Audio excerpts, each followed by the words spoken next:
अस्सलाम वालेकुम। अच्छा बेटा, आज आप लोगों का जो एक्सरसाइज है वो 9.7 है। और जो टॉपिक है वो आप लोगों के पास है ऑर्थोगोनल ट्रेजेक्टरी।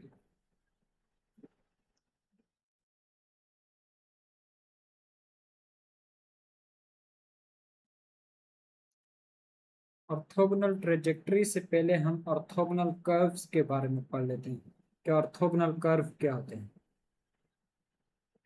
ये बहुत इंपॉर्टेंट है। ये समझ में आ गया है तो ऑर्थोगोनल ट्रेजेक्टरी आ जाएगी।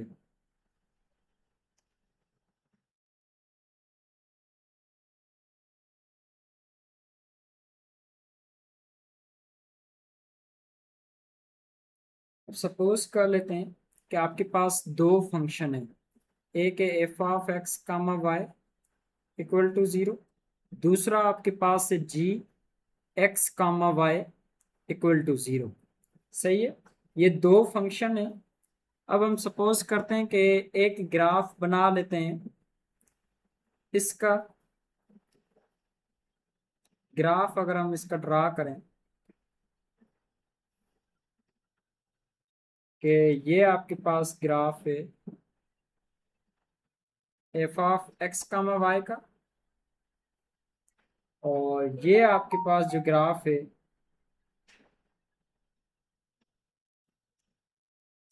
और मैं कहता हूं कि ये जो आपके पास ग्राफ है ये है, ये आपके पास है f of x comma y का। एंड ये आपके पास है g of x comma y का। ठीक है। अब इसके ऊपर मैं एक टेंजेंट लाइन ड्रा करता हूं यहां पर।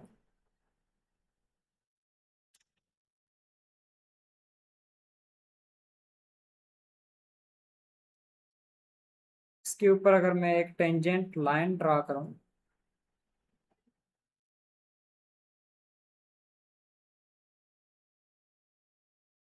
ये एक टेंजेंट लाइन है आपके पास।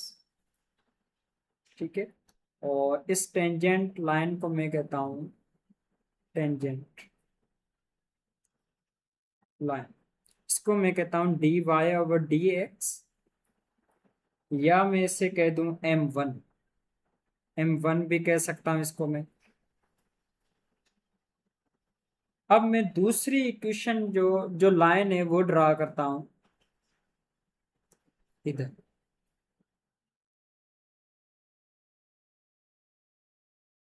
ये वाली, इसको मैं कहता हूं टेंजेंट लाइन टू, या d y over d x equal to M2। अब ये हम कह रहे हैं कि आपके पास जो ऑर्थोगोनल है, ये कर्व ऑर्थोगोनल कब होंगे? When two curve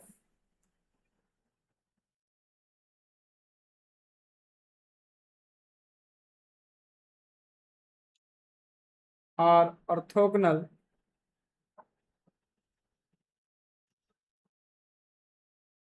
if M1 into M2, sorry, M1 into M2 equal to -1। ये हमारे पास हम कहेंगे कि दो कर्व आपस में ऑर्थोगोनल तब होंगे जब ये सेटिस्फाई करेगा कि M1 into M2 equal to -1। अब हम डिफाइन करते हैं ऑर्थोगोनल ट्रेजेक्टरी को कि भाई ऑर्थोगोनल ट्रेजेक्टरी होती क्या है।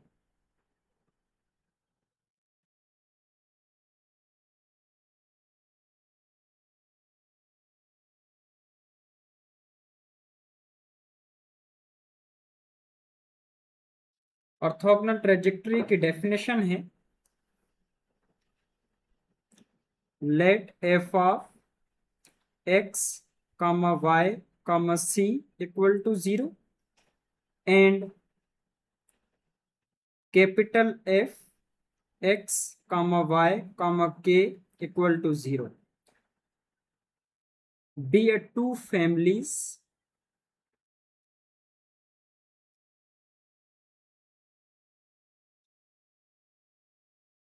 families of curves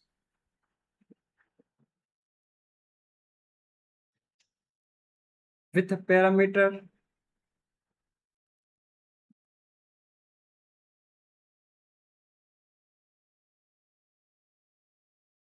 C and K. If each curve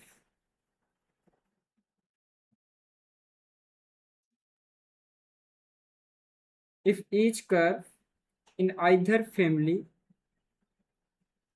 in either family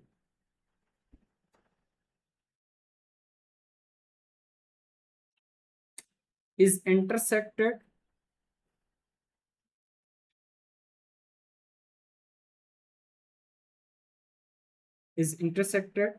orthogonally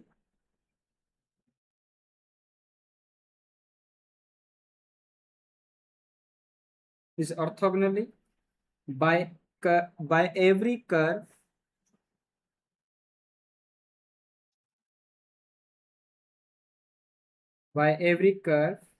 in the other family,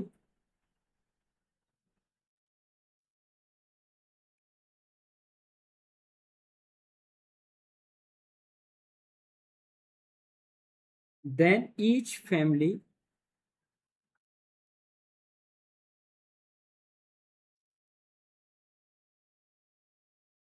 then each family is said to be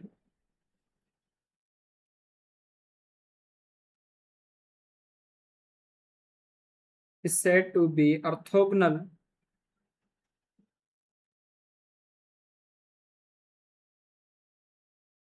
of the other. अच्छा, पहले तो इसमें समझें कि ये फैमिलीज ऑफ कर्व जो वर्ड इन्होंने लिखा ना, फैमिलीज ऑफ कर्व, इसका मतलब है कि एक से ज्यादा कर्व। ठीक है। अब एक से ज्यादा कर्व कब हो सकता है? जब हम इस पैरामीटर को वेरी करेंगे, सी की डिफरेंट वैल्यूज रखेंगे तो हमें डिफरेंट कर्व्स मिलते जाएंगे, के की डिफरेंट वैल्यू रखेंगे तो हमें डिफरेंट कर्व मिलते जाएंगे।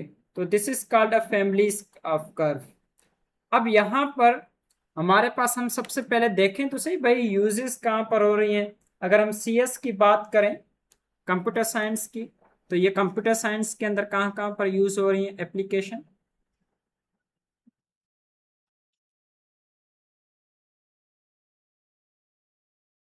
इन कंप्यूटर साइंस,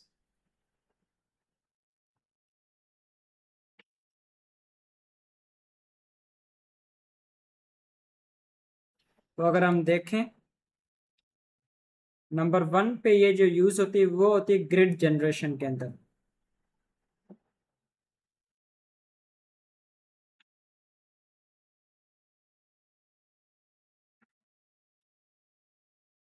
ग्रिड जनरेशन क्या होता है? Orthogonal trajectory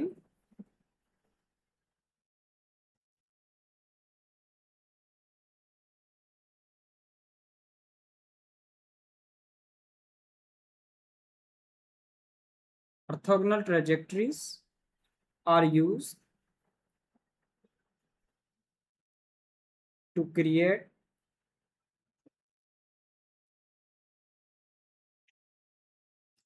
orthogonal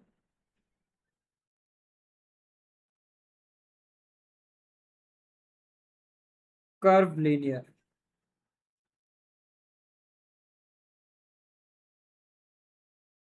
For example, elliptical, polar,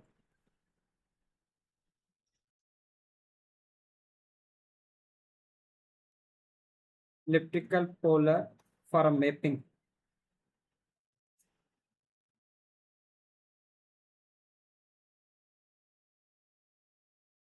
second अगर हम देखें, इसकी एप्लीकेशन होती है path finding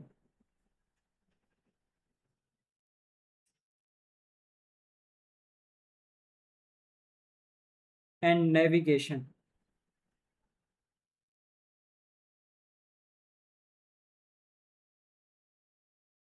They define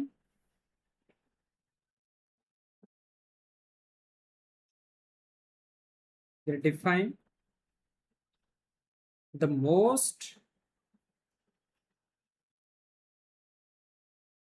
most direct path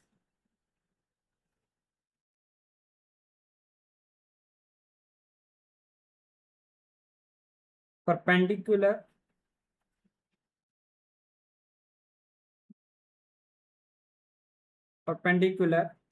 to a contours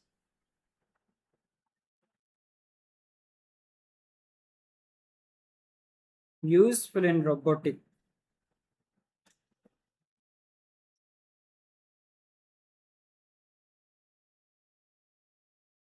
ये आपके पास CS की एप्लीकेशन है। मैथमेटिक्स के अंदर अगर हम ये यूज करें तो फील्ड मॉडलिंग के अंदर ये यूज होती है, कंप्यूटर फ्लूइड डायनेमिक्स के अंदर भी यूज होती है, थर्मोडायनेमिक्स के अंदर भी यूज होती है। अगर हम डेटा साइंस की बात करें तो ऑप्टिमाइजेशन के अंदर यूज होती है। Modelling biological and physical growth के अंदर भी ये यूज की जाती है आपके पास। मेन चीज आती है अब हम एक्सरसाइज के ऊपर अगर हम आए, 9.7 बेटा आपके पास एक्सरसाइज है। जो क्वेश्चन नंबर 1 है आपके पास,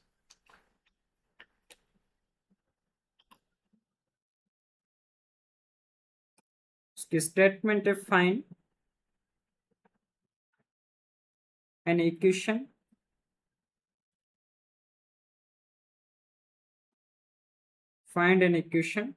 of orthogonal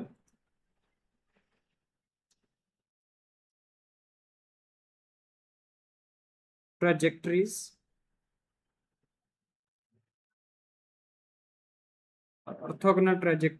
of each curve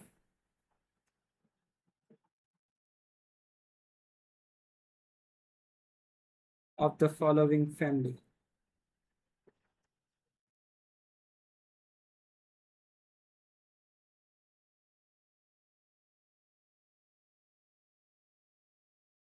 question number 1 आपके पास है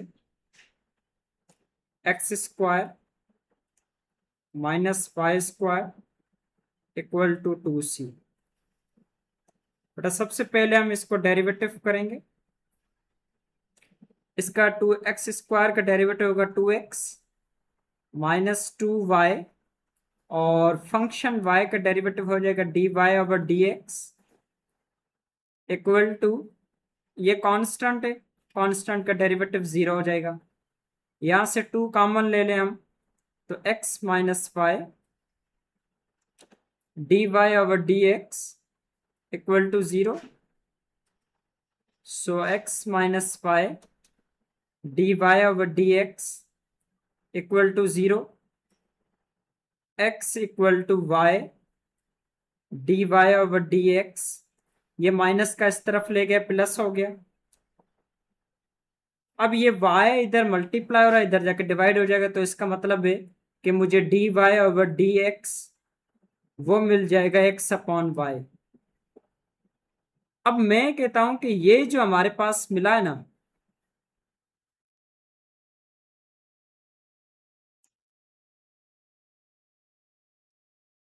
मैं कहता हूं कि ये हमारे पास जो मिला है,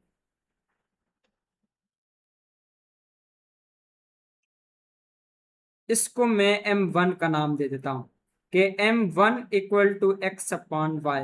ऑर्थोगोनल कर्व वाले हम डेफिनेशन को पहले देखेंगे। अब मैंने क्या कहा था कि ऑर्थोगोनल बेटा तब होंगे अगर आपके पास m1 इंटू m2 बराबर हो जाए -1 के। अब मुझे m1 तो गिवन है ना, m1 की वैल्यू पुट करें इधर, x/y into m2 equal to -1। ये y इधर डिवाइड हो रहा है, इधर जाके मल्टीप्लाई हो जाएगा। So x into m2 equal to -y। अब आपके पास x इधर मल्टीप्लाई हो रहा है, इधर जाके डिवाइड हो जाएगा। So m2 equal to y/x। अब m2 भी तो मेरे पास क्या था, अगर मैं यहां पर देखूं ऑर्थोगोनल कर्व वाले के अंदर, तो m2 भी तो मेरे पास dy/dx ही था, तो m2 को भी मैं dy/dx रखूंगा, क्योंकि m2 भी तो स्लोप को ही बेटा जाहिर कर रहा है ना। तो आपके पास ये हो जाएगा dy/dx इक्वल टू -5/x। अब यहां से मैं सेपरेटिंग वेरिएबल यूज करूंगा, separable variable, bye using a separable variable, bye using separable variable.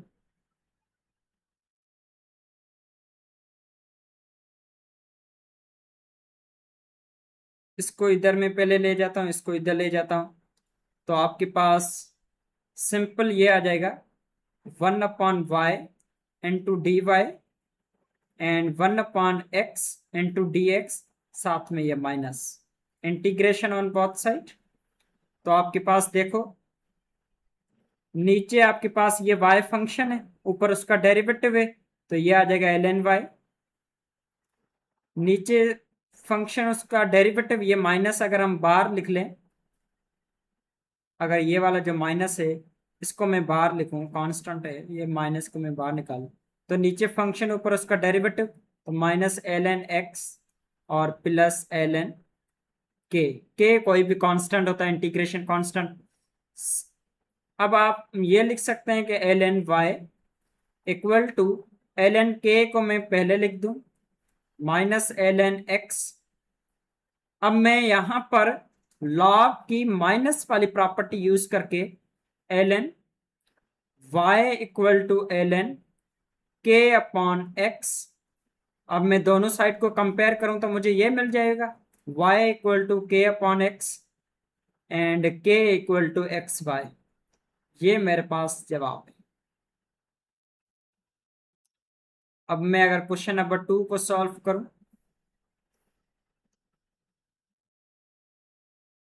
Question number 2 आपके पास है x इक्वल टू cy²। सबसे पहले बेटा मैं इसको डेरिवेटिव करूंगा, तो x की डेरिवेटिव आपके पास 1 हो जाती है। यहां पर पहले पावर रूल लगाऊंगा, पावर नीचे आ जाएगा 2, cy पावर में से एक माइनस करूंगे तो पावर 1 बच जाएगा, और y की डेरिवेटिव हो जाएगी dy/dx।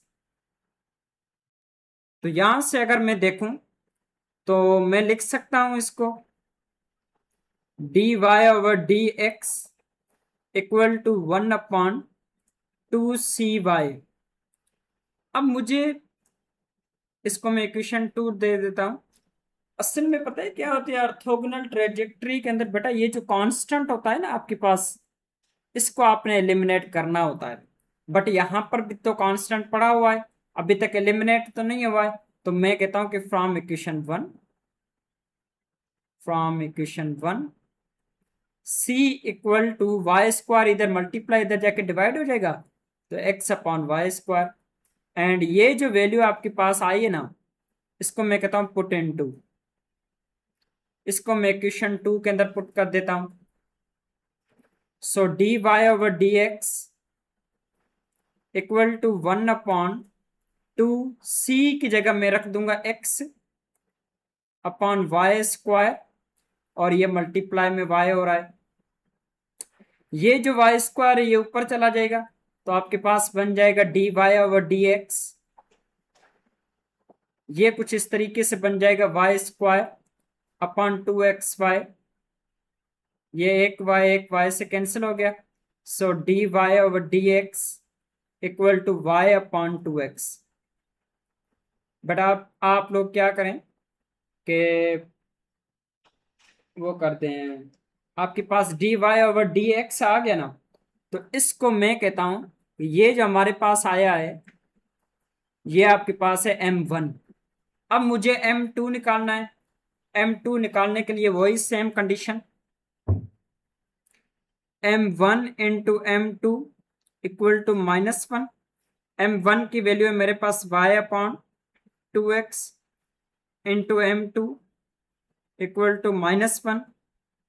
या आप सिंपल ये करें कि इसका रेसिप्रोकल कर दोगे तब भी आपके पास m2 मिल जाएगा, बट मैं स्टेप बाय स्टेप सॉल्व कर रहा हूं। ये 2x इधर डिवाइड हो रहा है, इधर जाके multiply, so y into m2 equal to -2x and m2 equal to -2x, y इधर मल्टीप्लाई इधर जाके डिवाइड, तो बेटा मैं m2 को ये लिख सकता हूं कि dy over dx equal to -2x upon y। इसको मैं अब सेपरेटिंग वेरिएबल यूज करता हूं बाय यूजिंग सेपरेबल वेरिएबल।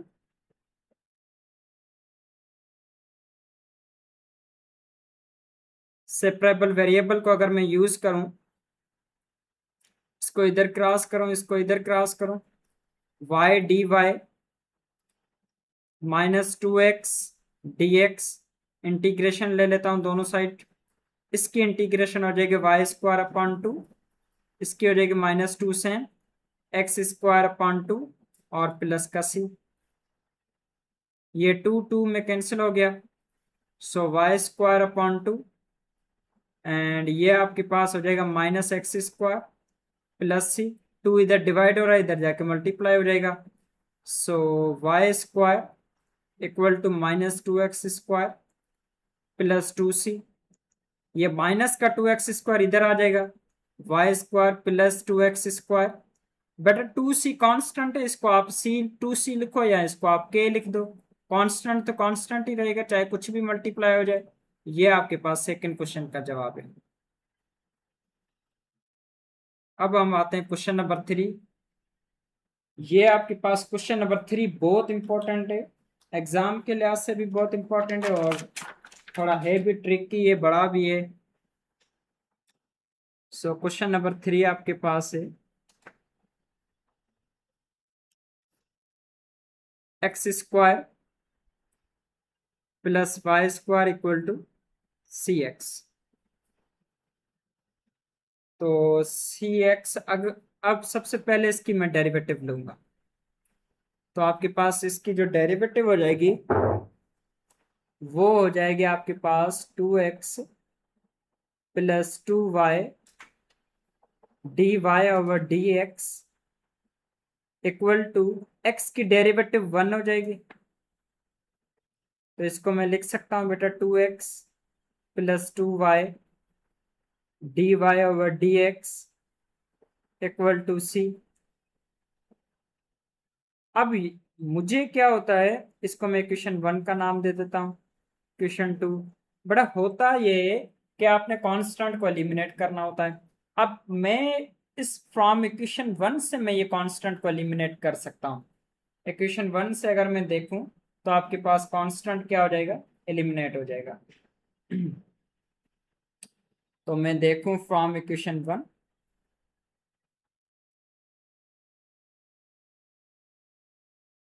तो x इधर मल्टीप्लाई रहा है, इधर डिवाइड हो जाएगा, तो c equal to x square plus y square divided by x. ये जो वैल्यू है ये मैं पुट कर देता हूँ इक्वेशन 2 के अंदर, पुट इन टू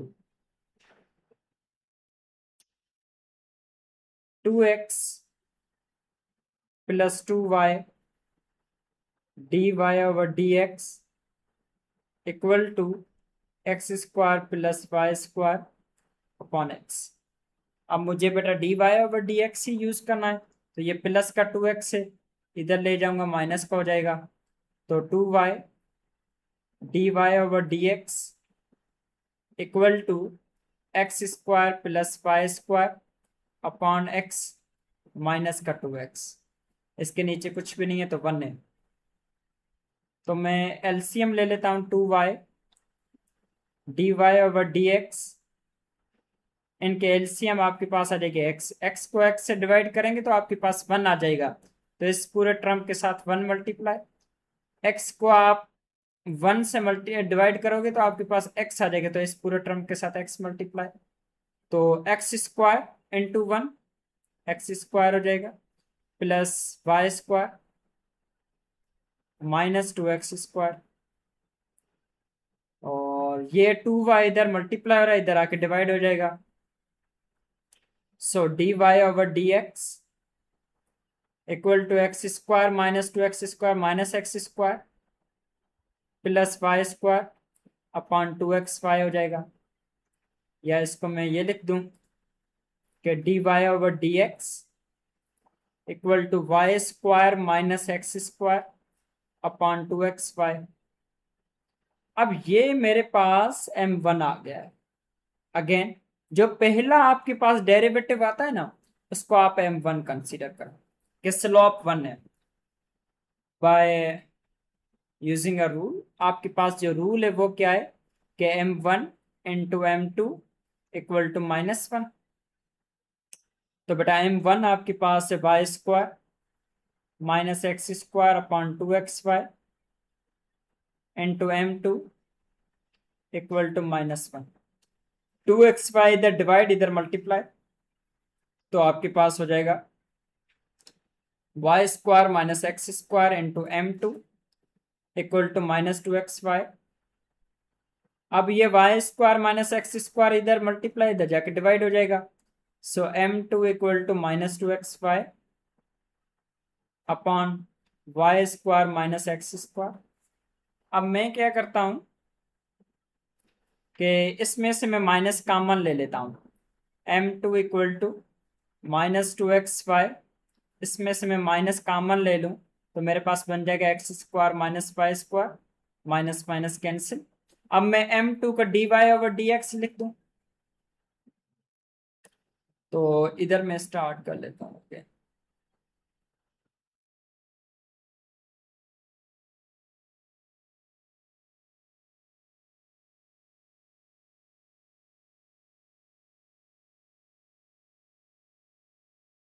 तो बेटा आपके पास हो गया dy over dx 2xy upon x square minus y square. अब देखो यहां पर सोचने वाली चीज है, यहां पर आप by using a separable variable नहीं कर सकते हो, क्योंकि आप पीछे मेथड पढ़ के आए हो, एक सेपरेबल वेरिएबल, एक होमोजीनियस इक्वेशन, एक लीनियर इंटीग्रेटिंग फैक्टर वाला, लीनियर इक्वेशन वाला। अब यहां पर क्या है, अगर हम यहां पर देखें तो x का पावर 1 y का पावर 1, इसका मतलब इसकी डिग्री 2 हो गई। यहाँ पर x की भी पावर 2 है मतलब डिग्री 2, x की भी पावर y की पावर 2 है, तो मतलब सबका अगर पावर सेम होता है तो हम कहते हैं कि it is a homogeneous equation. It is a homogeneous equation. अब होमोजीनियस इक्वेशन के अंदर हमें याद है, हम सपोजिशन पीछे पढ़ के आए हैं, तो होमोजीनियस इक्वेशन के अंदर हम लेट करते हैं कि y equal to v of x and v बराबर होता है y अपॉन x के। दूसरी आपके पास चीज याद रखने के लिए मैंने बताई थी कि dy ओवर dx बराबर होता है v plus x d v over d x. इसके अब जो जो वैल्यूज है ना वो आप पुट कर दें, जैसे d y over d x की जगह आप ये वाली वैल्यू पुट करें और y की जगह आप ये वाली वैल्यू पुट करें, तो आपके पास आ जाएगा v plus x d v over d x equal to 2x y की जगह v x divided by x square minus v x का होल स्क्वायर। तो आपके पास क्या आ जाएगा, v plus x d v over d x, ये ऊपर हो गया 2x स्क्वायर v, नीचे आपके पास x square minus x square v square. तो हम ये लिख सकते हैं कि v plus x d v over d x 2x square into v, नीचे एक्स स्क्वायर कॉमन ले लें हम, तो 1 माइनस वी स्क्वायर, ये एक्स स्क्वायर इस एक्स स्क्वायर से cancel. So v plus x d v over d x equal to 2v upon 1 minus v square. अब ये प्लस का v है, इस तरफ ले जाता हूं मैं, माइनस का v हो जाएगा। तो आपके पास बन जाएगा बेटा x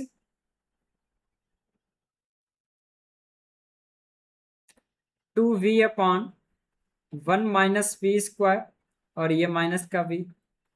सो x d v over d x, नीचे LCM 1 minus v square, 1 minus v square को 1 माइनस वी स्क्वायर से डिवाइड करोगे तो ये 1 आ जाएगा और इसके साथ मल्टीप्लाई हो जाएगा 1 माइनस वी स्क्वायर।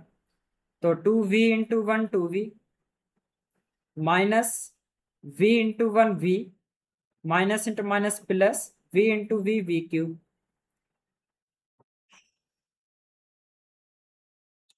तो आप बेटा इसके अंदर यूज कर सकते हैं x d v over d x, two v minus v आपके पास हो जाएगा v plus v cube upon 1 - v²। तो simple x d v over d x, ऊपर से आप v कॉमन ले लें, 1 + v² अपॉन 1 - v²। अब यहां पर आप by using a separable variable use करें, by using a separable variable.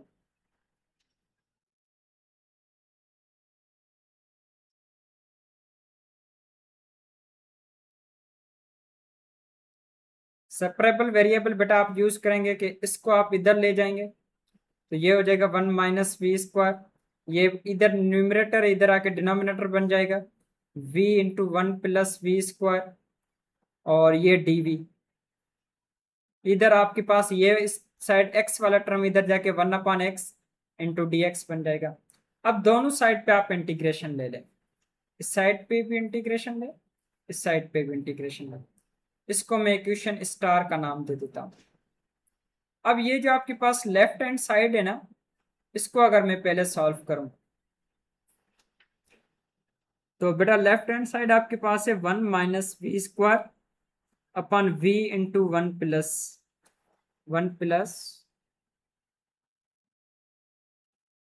v²। ये आपके पास लेफ्ट हैंड साइड है, ये थोड़ा ज्यादा बन गया,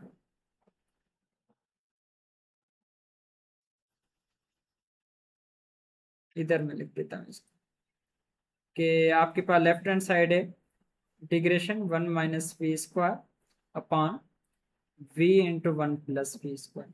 तो ये by using a partial fraction, तो इसको मैं लिखूंगा a upon v plus b v plus c upon 1 + v²। ये बेटा सपोजिशन होती है पर पार्शियल फ्रैक्शन के लिए, जब नीचे आपके पास स्क्वायरिंग टर्म हो और एक लीनियर टर्म हो। तो अब मैं दोनों साइड पे पहले ये रखता हूँ 1 - v², इंटीग्रेशन को थोड़ी देर के लिए इग्नोर, v इंटू 1 + v²। इस साइड के एलसीएम ले लूँ तो v इंटू 1 + v²। अब इधर v मौजूद है तो a के साथ मल्टीप्लाई हो जाएगा 1 + v², और बी वी के साथ आपके साथ मल्टीप्लाई हो जाएगा बी वी प्लस सी के साथ मल्टीप्लाई हो जाएगा v, क्योंकि इधर 1 + v² मौजूद है। तो ये तो कैंसिल हो गए, 1 - v² a 1 + v² into b v plus c into v. अब मैं v की ऐसी कोई वैल्यू रखूं जिस पे ए बी आपका b एंड c 0 हो जाए, a मुझे मिल जाए। तो मैं पुट करता हूं, पुट v = 0। जब 0 पुट करूंगा ना इधर v की जगह, तो b भी 0 हो जाएगा, c वाला टर्म भी 0 हो जाएगा। तो मैं लिख देता हूं 1 - ये v² मतलब 0 का स्क्वायर 0, a ये 1 + 0 का स्क्वायर ये हो जाएगा 1 + 0, और ये पूरा टर्म आपके पास 0 हो गया। तो आपके पास क्या बचा, इस साइड पे बचा 1, और इस साइड पे 1 + 0 1 हो जाएगा, तो a इंटू 1 a हो जाएगा। तो a की वैल्यू आपके आप पास आ गई 1। अब मैं इक्वेशन का डबल स्टार का नाम दे देता हूँ। इक्वेशन जो डबल स्टार है ना, इसको मैं ओपन कर लूँ, 1 - v² इक्वल टू a को अंदर इस पूरे ब्रैकेट में मल्टीप्लाई कर दूं, a plus a v² plus b v into v bv² plus c v. अब देखो मैं थोड़ा सा रीअरेंज करूं, यहां से v² में इस टर्म से कॉमन ले लेता हूं, v² बच जाएगा a प्लस बी और प्लस सी वी प्लस ए। ठीक है, अब मैं कंपेयर करता हूं, कंपेयर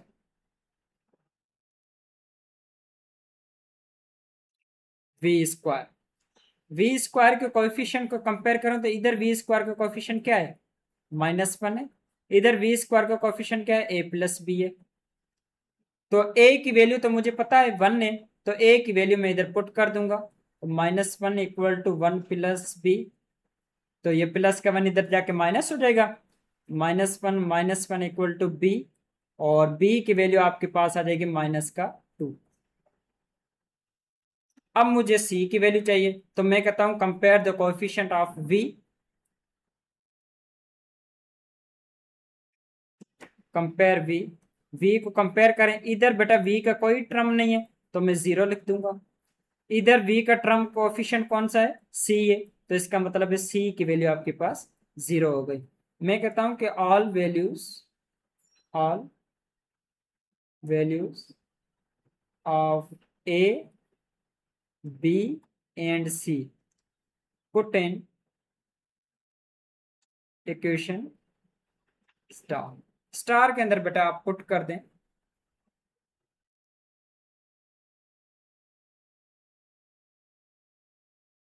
सॉरी इक्वेशन स्टार के अंदर नहीं, मैं इसको 1 का नाम दे देता हूँ ऑफिशियल इक्वेशन को, तो मैं कहता हूँ ये 1 के अंदर पुट कर देते हैं हम।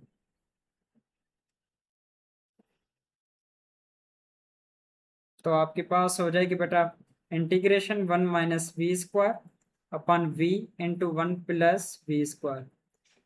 अब था आपके पास a अपॉन v, a की वैल्यू है 1, तो 1/v प्लस आपके पास था bv + c, तो b की वैल्यू है -2, v प्लस c की वैल्यू है 0, डिवाइडेड बाय 1 + v²।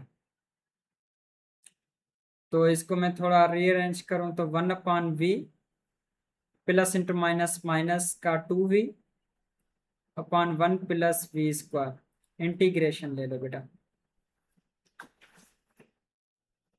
जब इंटीग्रेशन लेंगे तो 1/v की इंटीग्रेशन हो जाती है ln v, और इसकी इंटीग्रेशन हो जाती है ये आपके पास हो जाएगा -ln, नीचे फंक्शन है v², ऊपर उसका डेरिवेटिव है 2v, तो ये आपके पास हो जाएगा 1 + v²।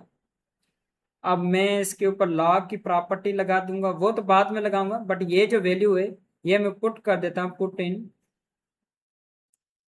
इक्वेशन स्टार, स्टार के अंदर मैं पुट कर देता हूँ। अब स्टार कौन सी इक्वेशन है आपके पास, ये वाले, इसके अंदर मैं अगर वैल्यू पुट करूं तो आपके पास ये आ जाएगी ln v -ln 1 + v², और इंटीग्रेशन ऑफ 1 ऑफ x की होती है इंटीग्रेशन ln x, सारे टर्म ln के अंदर है तो हम कांस्टेंट को भी ln के अंदर रख देते हैं ln के। ये यहां पर लॉग की माइनस वाली property ln v/1 + v² equal to ln x के। आप कंपेयर कर लें अगर आप, तो आपके पास बच जाएगा term v/1 + v² equal to x के। अब मुझे पता है कि v जो मैंने लिया था वो आपके पास बराबर होता है y/x, क्योंकि मुझे तो y एंड x की टर्म में जवाब चाहिए ना, v की टर्म में तो नहीं चाहिए, तो मैं v की जगह ये वाला वैल्यू पुट कर देता हूँ, तो ये हो जाएगी आपके पास y/x, ये हो जाएगी 1 + y/x का whole square equal to x के। सिंप्लीफाई करूं तो ये हो जाएगी y/x same 1 + v²/x² equal to x के। इसको बेटा अगर हम सिंप्लीफाई करेंगे तो आपके पास जो जवाब आएगा वो आपके पास बच जाएगा x के इक्वल टू y/x सेम, नीचे अगर हम एलसीएम वगैरह लेंगे तो आपके पास हो जाएगा x² + y² / x equal to x के। अब इसको भी मजीद में सिंप्लीफाई करूंगा तो मेरे पास जवाब आ जाएगा, ये x ऊपर चला जाएगा तो आपके पास बन जाएगा y² डिवाइडेड बाय, ये x² है नीचे ना, तो y² divided by x² into x² + y² equal to k। ये x² इस x² से cancel, so k equal to y/x² + y²। ये आपके पास जवाब है। ये इंपॉर्टेंट है क्वेश्चन और बड़ा भी था।